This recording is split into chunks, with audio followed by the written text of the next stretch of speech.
नमस्कार, मैं एस्ट्रो अविनाश आपका वैदान एस्ट्रोलॉजी में स्वागत करता हूँ। तो आज वीडियोस की सीरीज़ में एक पैटर्न और आगे बढ़ते हुए हम लोग ग्रहों के बारे में थोड़ा जानेंगे और ये जानेंगे कि ग्रहों की दृष्टियाँ मतलब वो देखते कहाँ कहाँ हैं, उनकी दृष्टियाँ कैसी हैं और कितनी हैं। तो देखिए, थोड़ा बहुत हम लोगों ने ग्रहों के बारे में पहले ही जान लिया था। आज हम लोग थोड़ा उनकी दृष्टियों के बारे में जानेंगे। तो पहले बता देते हैं कि जो सारे ग्रह होते हैं, 9 ग्रहों की हम लोगों ने बात की थी, सूर्य से लेके शुक्र तक। तो वो जहाँ भी बैठेंगे, किसी भी घर में बैठेंगे, अब 12 घर हैं, आप किसी घर में भी कोई भी आप ग्रह देखेंगे, कोई भी ग्रह बैठते हैं किसी भी घर में, चाहे कितने भी ग्रह एक साथ बैठे हों, अलग अलग बैठे हों, कोई भी ग्रह जब बैठेंगे तो उससे 7वां घर, उसके जस्ट सामने वाला घर, वो लोग पहली दृष्टि तो उनकी वहीं रहती है। तो मान लीजिए सूर्य इस घर में बैठे हैं या 12 घर में किसी घर में बैठे हैं, हम लोग एग्जाम्पल के तौर पे ये पहला घर ले लेते हैं। तो मान लीजिए सूर्य यहाँ बैठे हैं तो सूर्य देव की 7वीं दृष्टि ठीक उनके 7वें वाले घर पे पड़ेगी। तो मान लीजिए सूर्य देव यहाँ बैठे हैं तो सूर्य देव से 7 घर आगे गिनिए, एक, अच्छा हम लोग गिनते भी उसी घर से हैं जिस घर में कोई भी ग्रह बैठा होता है। तो मान लीजिए पहले घर में कोई ग्रह बैठा है तो उसी घर से आप स्टार्ट करिए, आगे वाले घर से नहीं, जस्ट उसी वाले घर से स्टार्ट करिए। पहला, दूसरा, तीसरा, चौथा, 5वां, 6ठा, 7वां। तो सूर्य देव अगर यहाँ बैठे हैं तो ठीक सामने वाले घर पे वो दृष्टि डालेंगे अपनी, मतलब वो देखेंगे।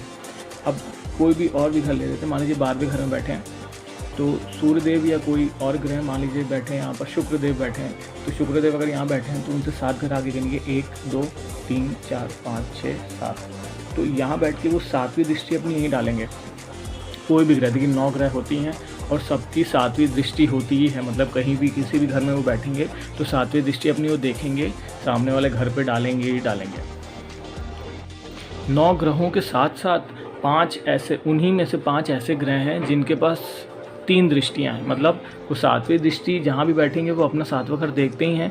उनके अलावा 5 ग्रह ऐसे हैं, उन्हीं 9 ग्रहों में 5 ग्रह ऐसे हैं जिनके पास 3 दृष्टियाँ हैं, 7वें घर के अलावा 2 दृष्टियाँ और।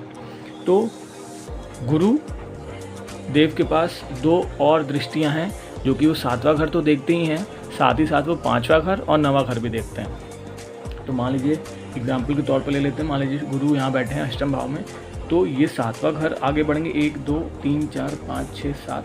तो यहाँ दृष्टि वो डालेंगे मतलब देखेंगे वो यहाँ पर, साथ ही वो 5वीं दृष्टि भी उन्हीं के पास है। तो 1, 2, 3, 4, 5 वो यहाँ भी देखेंगे और 9वीं दृष्टि भी उन्हीं के पास है। तो 1, 2, 3, 4, 5, 6, 7, 8, 9, मतलब उन्होंने यहाँ देखा 5वीं दृष्टि से, 7वीं दृष्टि से यहाँ देखा और 9वीं दृष्टि से यहाँ देखा। आप इसको नोट डाउन ज़रूर करते चलिएगा।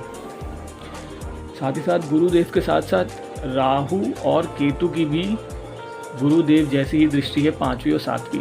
वो भी कहीं भी बैठेंगे तो 5वीं दृष्टि और 9वीं दृष्टि, साथ ही साथ 7वीं दृष्टि भी डालेंगे। मतलब ये राहु देव या केतु देव कोई भी यहाँ बैठे हैं तो 7वीं दृष्टि तो वहाँ देखेंगे, साथ ही साथ वो 1, 2, 3, 4, 5वीं दृष्टि यहाँ डालेंगे, 6, 7 यहाँ 7वीं दृष्टि डालेंगे और 8, 9 9वीं दृष्टि यहाँ डालेंगे।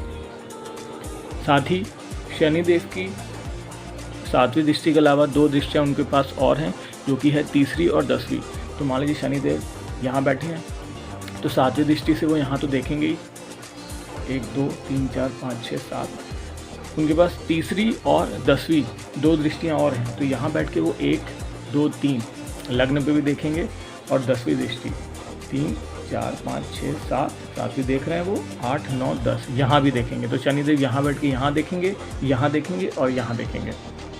और साथ ही मंगल देव के पास भी 3 दृष्टियां हैं, 7वीं दृष्टि कहीं भी बैठेंगे वो तो देखेंगे, साथ ही में 2 दृष्टियां और हैं उनके पास, 4थी और 8वीं। मतलब मान लीजिए मंगल देव यहाँ बैठे हैं तो वो 7वीं दृष्टि से यहाँ देखेंगे, क्यों, 1, 2, 3, 4, 5, 6, 7, 7वीं दृष्टि वो यहाँ नज़र डालेंगे। उनके पास 4थी और 8वीं दृष्टि और है, तो मंगल देव यहाँ से 4थी, 1, 2, 3, 4 यहाँ भी देखेंगे, 5वीं, 6ठी, 7वीं यहाँ भी देखेंगे और 8वीं यहाँ। तो मतलब मंगल देव यहाँ बैठ के 4थी दृष्टि से यहाँ देखेंगे, 7वीं दृष्टि से यहाँ देखेंगे और 8वीं दृष्टि से यहाँ देखेंगे, उसी वाले सामने वाले घर पे देखेंगे।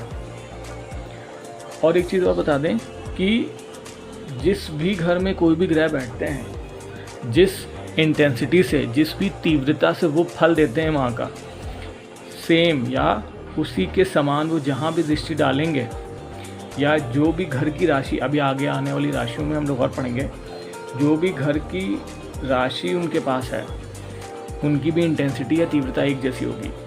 यानी मंगल देव की राशि मान लीजिए पहले घर में है और 8वें घर में, वो बैठे हैं चौथे घर में, तो पहला घर, 8वां घर, चौथा घर, मतलब पहला और 8वां घर तो उनके पास है ही है, मालिक हैं वो इस घर के।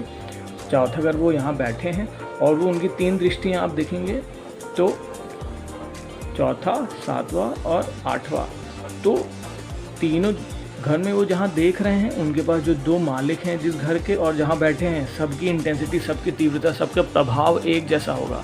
उन सभी का प्रभाव एक जैसा होगा। जिस भी डिग्री के साथ मंगलदेव बैठे हैं या जितने भी पावर में बैठे हैं मंगलदेव, उन सब का प्रभाव एक जैसा ही होगा, मतलब सेम होगा, एक समान होगा।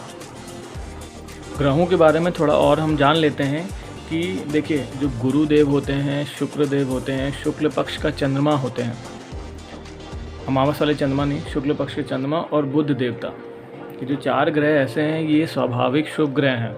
मतलब कहीं भी बैठेंगे और किसी भी घर में बैठेंगे और कहीं भी 7वीं दृष्टि, 5वीं, 9वीं कहीं भी वो दृष्टि डालेंगे तो उनकी दृष्टि में और जहाँ बैठते हैं वो शुभता ही लाते हैं, उनका प्रभाव शुभ होगा। लेकिन जैसे स्वाभाविक क्रूर ग्रह जो होते हैं, जैसे कि सूर्यदेव, शनिदेव, मंगलदेव, राहु, केतु, ये लोग क्रूर ग्रह हैं। क्रूर ग्रह का मतलब ये नहीं कि वो हमेशा अनिष्ट करेंगे, लेकिन इनका स्वभाव भी थोड़ा सा क्रूर होता है इन शुभ ग्रहों के मुकाबले। शुभ ग्रह किसी क्रूर ग्रह के साथ अगर ना बैठे हों तो उनकी दृष्टि शुभ ही फल देती है। वो कहीं भी बैठेंगे या कहीं भी दृष्टि डालेंगे शुभ ग्रह, तो वो अगर वो क्रूर ग्रह के साथ ना बैठे हों तो उनकी हमेशा दृष्टि और उनका प्रभाव शुभ ही रहता है। लेकिन मान लीजिए कोई भी शुभ ग्रह, जैसे हम लोग ने अभी जाना शुभ ग्रह कौन से हैं, अशुभ ग्रह कौन से हैं, वो शुभ ग्रह क्रूर ग्रह के साथ बैठ जाते हैं तो उनके दृष्टि और उनका प्रभाव इतना शुभ नहीं रह जाएगा। क्यों? क्योंकि वो क्रूर ग्रह की अशुभता को, अशुभता तो नहीं कहेंगे, लेकिन क्रूर ग्रह के उनके स्वभाव को क्षीण करने में या स्वभाव को शांत करने में ही अपनी सारी शुभता लगा देंगे या अपनी सारी पावर ख़त्म कर देंगे या उनकी पावर में कमी आ जाएगी। इसीलिए शुभ ग्रह जब क्रूर ग्रह के साथ बैठ जाते हैं तो उनके जैसा रूप बनाने की कोशिश करने लगते हैं, वो प्रभाव में आ जाते हैं क्रूर ग्रहों के या अपनी शुभता कम कर देते हैं। मैं सभी से आग्रह करूंगा कि आज की वीडियो में जो भी हम लोगों ने जाना है उसको आप एक पेन पेपर पे नोट डाउन कर लीजिए, रिवाइज़ करिए, तभी आप इसको गणना करने में, कुंडली को विश्लेषण करने में आसानी रहेगी। और आपको कुछ भी ना समझ में आए, ऐसे तो आए, आप रिवाइज़ करते रहेंगे तो बिल्कुल आएगा। आपको ना समझ में आए तो वीडियो को बार बार देखिए, नोट डाउन करिए, या तो मुझे आप मैसेज कर सकते हैं, मेरे सारे लिंक वहाँ पर दिए गए हैं वीडियो में, और मुझे नीचे कमेंट करके भी आप पूछ सकते हैं। Thank you.